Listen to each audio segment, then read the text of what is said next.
మంచిది. మన ప్రభువును, మన రక్షకుడైన ప్రభు అయిన యేసుక్రీస్తు నామములో మీ అందరికీ కూడా వందనాలు తెలియజేస్తా ఉన్నాను. ఆ దినాల్లో ప్రభు అయిన యేసుక్రీస్తు వారిని గెత్సెమనే తోటలో వాళ్ళందరూ వచ్చి పట్టుకున్నప్పుడు, అక్కడ ఉన్నటువంటి శిష్యులలో ఒకరు ఆ యొక్క ప్రధాన యాజకుని యొక్క దాసుని కుడి చెవి తెగ నరికినట్టుగా మనకు కనబడతా ఉంది. ఎందుకని అనంటే మా ప్రభువును పట్టుకుంటారా, మా ప్రభువును అవమానిస్తారా, మా ప్రభువును లాక్కెళ్తారా అన్న ఉద్దేశంతో. సో ఈరోజు మనం కూడా మన ప్రభు విషయంలో ఎంతైనా కూడా ఎలక్ట్గా ఉండాలి. అంటే కొట్టమని కానీ, వారితో డిబేట్లు పెట్టుకోమని కానీ, లేదా ఇంకోటి చేయమని కానీ నేను చెప్పట్లేదు. కానీ మనము స్పిరిచువల్గా వారిని తెలియని యుద్ధం చేయాలి. మన యొక్క యుద్ధము శరీరాలతో కాదని రాయబడింది. కాబట్టి మనము ఎట్లాగైనా సరే సువార్తను ప్రకటించే వాళ్ళకి సహాయం చేయాలి.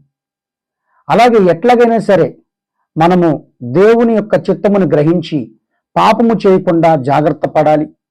అలాగే మనం ఎట్లాగైనా సరే సువార్తను నలుమూలల వ్యాప్తి చెందించేలాగిన మనం పోరాడగలిగితే అదే దేవుని విషయంలో రోషం. ఆ శిష్యులకు ఆ టైంలో ఆ రోషము అది ఓకే, నా ప్రభుని పట్టుకుంటారని. ఈసారి మాత్రం, ఈ దినాల్లో మాత్రం ప్రభు విషయంలో మనం రోషం కలిగి ఉండాల్సింది ఏ విషయంలో అంటే బాప్తిసం పొందటం, రక్షణ పొందటం, బల్లారదులో చేతులు వేయటం, సంఘం మానకుండా ఉండటం, ఆయన స్తుతించడం, ఆయనకు ప్రార్థన చేయటం, పాపం మానేయటం, త్రాగుడు మానేయటం, దూషణకరమైన మాటలు మాట్లాడటం, ఇవన్నీ కూడా మానేయటమే.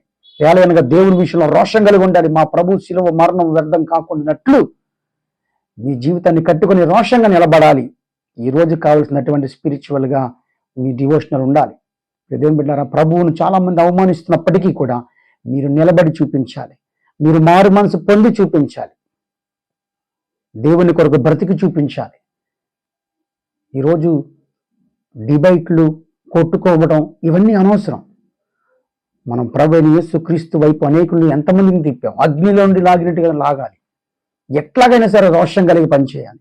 నా ప్రభు యొక్క శిలువ మరణం వ్యర్థం కాకుండానట్లు ఏదో రకంగా ప్రయత్నించగలిగితే కనుక అప్పుడు దేవుని విషయంలో రోషం కలిగి పరలోక రాజ్యంలో చక్కగా ఒక బహుమానం పొందుకుంటామని కూడా తెలియజేస్తాను. God bless you, God bless to all. షాሎም షాሎም to all.